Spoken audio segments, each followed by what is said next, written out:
Michael, selling multifamily properties with a tenant in breach of their rental agreement. I'm so glad you're bringing this up today because I got to tell you, there are so many mistakes that happen when you have, and I'm not trying to throw realtors under the bus because yes, I am a realtor, but when you have inexperienced real estate agents working on a situation or inexperienced sellers that don't have the proper legal guidance when they're selling a home with a tenant, it can be a little dicey. So love to hear your take on this and what to do, any suggestions. I agree with you. I think it's not only proper legal guidance. I think you hit on a proper realtor guidance as well. It falls on both the lawyer and the realtor because what we're seeing is, especially during the pandemic, the market's hot, so people are selling more and more multifamilies because the price per door is great. I mean, it's fantastic right now, especially if you own one. And we're seeing a lot of first-time home buyers getting into the market by purchasing a multifamily, hoping to use the revenue to pay their mortgage. And what we're seeing is, really within 24 to 48 hours of them purchasing the property, we are seeing all of the issues. We're seeing issues arise, and usually it's issues with tenants who were supposed to be removed because the purchase and sales agreement states that one of the units was supposed to be vacant, or there was no estoppel agreement given at the closing, which states that the tenants were up to date in their rent. And they just basically took the seller in themselves word for it that the tenant was up to date in rent. And sure enough, most people will close on a Wednesday, Thursday, or Friday. They show up at the property, either A, looking to take possession of a unit or, to live because it's supposed to be their primary residence, or B, they're just looking to talk to the tenant. And what we're seeing is either the tenant won't talk to them, tenant laughs because we've got the CDC eviction moratorium in place, or they just haven't paid their rent, or they knew they were supposed to move and now they say, well, I'm not going to move. You're a new owner and you've got to start the process over, and no process is started.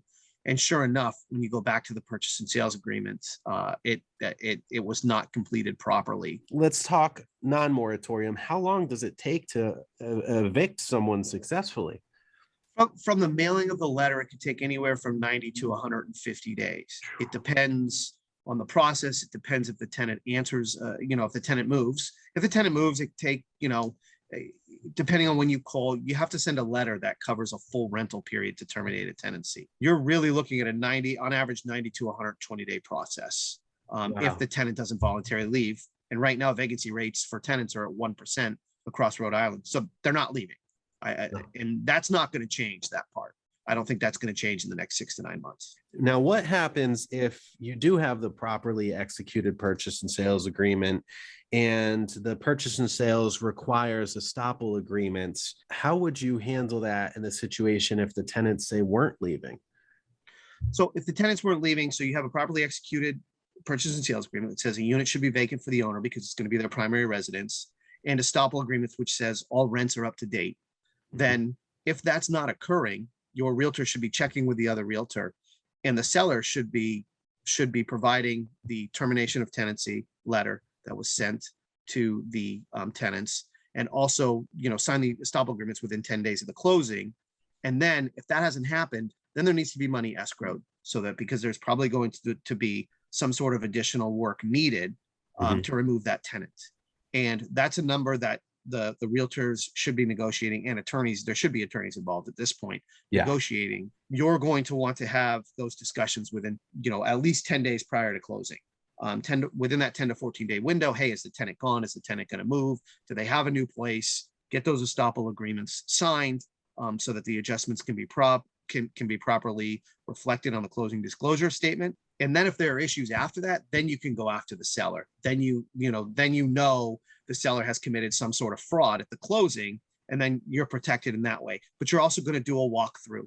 And at the walkthrough, if you see that the unit's supposed to be vacant, has furniture in it, is not vacant, then you can go to the closing and ask for that money to be escrowed.